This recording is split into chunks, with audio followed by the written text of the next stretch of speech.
Speaking of performative, bro, what do you think about LCBO? Bro, man, I'm tired of this woke shit, bro. Like, get the hell out of here. Stop it.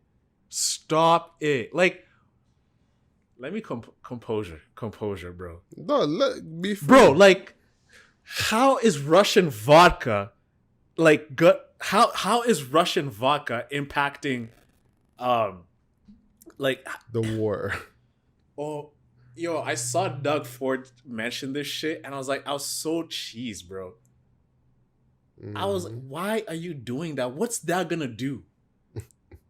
There's Russian folks out there who work hard, who have businesses, have nothing to do with this. Yeah, And now you're penalizing them for their products just because it's Russian. There's Russian folks who exist in this country who make Russian vodka in Canada, and now you're taking away their business. Why don't we just stick to politics and why do we need to go these extreme lengths to show that we have solidarity? It doesn't need to be like that. yeah. It's like you've Bro. been working. You've been working in Canada for years, selling Russian beer or Russian vodka. You wake up one morning and next thing, like, hey, we've stopped your account because of what's going on over. Like, how does that? What does that have to do with me? Yeah. I get it. I get Bro, it. It's this like, this woke culture, bro, it's really pissing me off, man. yeah, you know what? I get it. You know what I'm saying? I understand because, if Vladimir Putin wakes up and turns on TV and sees that LCBO has stopped selling Russian vodka, he's going to flip his shit. He's going to be like, yo, we can't afford to lose that LCBO revenue. We got to stop. We got to pull back and stop all efforts because we can't lose Lose LCBO. LCBO revenue. Like, oh my god, like You know what I'm saying? those LCBOs have stopped selling Russian vodka. Okay, let's not attack, guys. It's not attack, NATO. Yeah, Who, screw that, who man. cares about? Vodka? Listen, I don't really care about NATO, but I care about LCBO. LCBO. Oh my jeez. All right, bro. guys, hold your horses. Hold your Come back horses. in. Yo, saddle Let's up. go Let's back go. home. For vodka? Are you serious, dude? Like, really? Yeah, but what it is, it's just it's energy. We're seeing this and we're outraged that this is happening. It's fake, as Lil Duval said. What are y'all fake caring about today? Yeah. No, it's not fake caring. It's real caring, but they just don't know how to deal with it. They don't know how. They don't know where to place the energy because everyone's outraged and they don't know how to deal with that energy. That's why everyone's protesting right now. There's a lot throughout Toronto that everybody's protesting about the war, but and it's sad because I wish it could affect real change.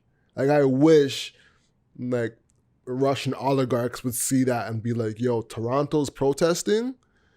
Let's scale back. Like let's start, putting pressure on Putin because Toronto is protesting." But and also though I've been thinking about this deeply. Like maybe there is a water droplet theory that could possibly be affected where they're seeing global impact. So one person's individual protest combined with the entire world, each person's protest combined can start putting pressure on something like a Russian oligarch or a Putin regime. But the odds of that really happening, I'm not sure. Like he's getting sanctions across his country. Like I think he's understanding the risk that it's taking, and the political pressure globally might not affect him. I was listening to Cenk Uygur, and he was kind of breaking down his perspective of what he thinks Putin's gamble is. This fact that Russia supplies 40%. This is what he says, so don't take my word for it. This is what Cenk says, and I'm paraphrasing here, of course, off the top of my head. That Russia supplies 40% of the oil to Europe. So a lot of people aren't going to want to go against that because that can cut off their country if the oil stops, for one. And two, they have nukes. Mm-hmm. So they have weapons of literal mass destruction. Not what they were talking about in Afghanistan, or what they were talking about in Afghanistan. And he has two power plays, those two in his hand. So people are not going to mess with him because of that. and he has nukes. So if anyone wants to pull up, you know, he can make it that exactly. He has that play in his back pocket. exactly. Yeah. So he can take Ukraine, and maybe get a few bit of blowback, but after a while it'll subside. You know, because no one wants to really test him like that. Mhm. You know, but we'll see. We'll see what happens, bro. Like, Yeah, man. I just think it's a lot of like theater going on right now, especially locally, with the type of movements we're trying to do to like show that we're not with Russia.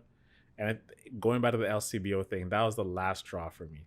I was like, you guys ain't serious, man. yeah, Like, you're going for the LCBO, like, to pull out drinks off the shelves? Really? It reminds me of like when 9/11 happened, Uh. and people were just like beating up, you know, Pakistani people or Indian people, and for no reason, and people were just like, you know, having a hard time because of the events that was happening that had nothing to do with them at all. People getting jumped.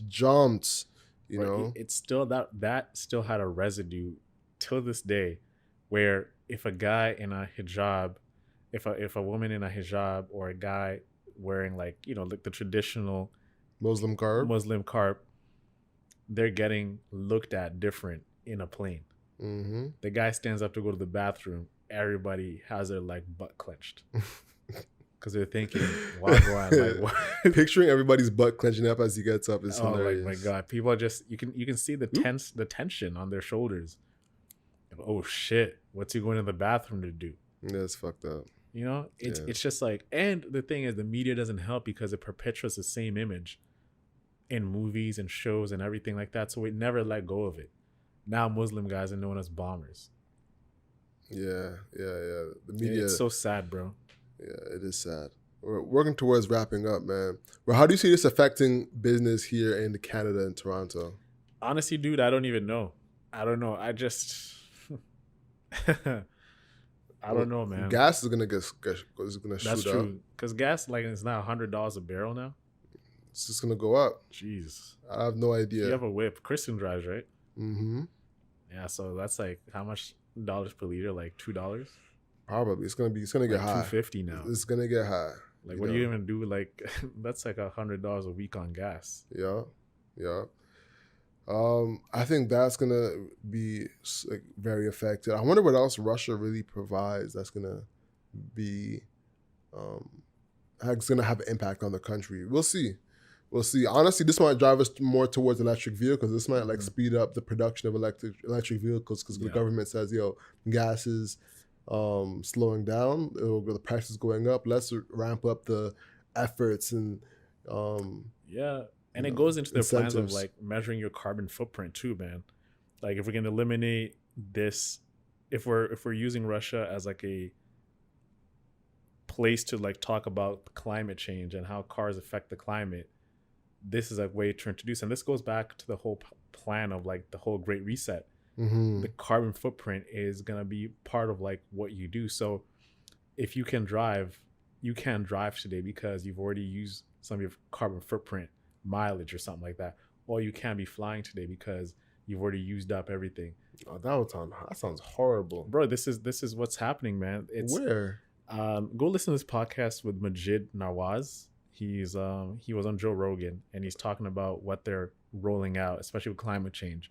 It's gonna affect everything that you do. So if you've traveled, they're gonna put a cap to how much you can travel, how much you can drive, and etc. It's really interesting stuff. I mean, to get on it right now, like, I think we're close to wrapping up, but it's interesting how they're really trying to restrict everything you do and reward you and punish you for doing certain things. And I think this is a great entry point into talking like, now, you're gonna realize, bro, the conversation is gonna go from away from the coronavirus, COVID-19, and more towards the war. And then after the war, climate change is what's up next. You think so? Yeah. Interesting. Climate change is what's coming up. Climate is going to be the one that's going to be controlling the conversation from 2023 to 2024. And what's this? That Alex Jones called the war happening. I don't know if you've seen that clip. Like Alex Jones, right? Like that. Of course, yeah. I was not asking if you know, but I actually wanted to make sure I'm getting the name right, Alex Jones. And Oh, okay. I was hoping you correct. I was like, bro, are you sure Alex Jones or this? I think No, I'm it's okay. Alex Jones. Yeah, for I sure. got it right. He called the war. He made some ridiculous predictions last year. He's like, I predict by February 2022, there's gonna be a war happening. I just see this Russia shit going like this, and I'm telling you, dude, like there's a war happening right now. There's a war coming up. All right, don't call me crazy. Let's see if it won't be on YouTube because Alex Jones isn't on YouTube. He got booted. Yeah, they booted him off YouTube. For what? Like they're censoring him? Like he was like, yeah. Man. Yeah, see, you got Alex Whitfield searched up. Are you trying to see how you look on? Of course. Do you have alerts? No, I don't have Google Alerts. You should get Google Alerts for Hustle over everything. Probably. So yeah, that press piece should come out soon. Yeah, we start getting press. Shout out to Exo Rennie, man. She's been going hard on the press. Yeah, she's been going full court press, man. Not even half court. Shout out Exo Rennie. Exo Rennie. Awesome. With a brand deal with Skip Dishes, man. Facts. All right, y'all. Let's work towards wrapping up. Well, I thought you were gonna play the clip. Are you gonna play it? I can't find it. I was looking for it. I couldn't find it. Spotify removed Alex Jones' show that were recently uploaded to the service. Of course they do.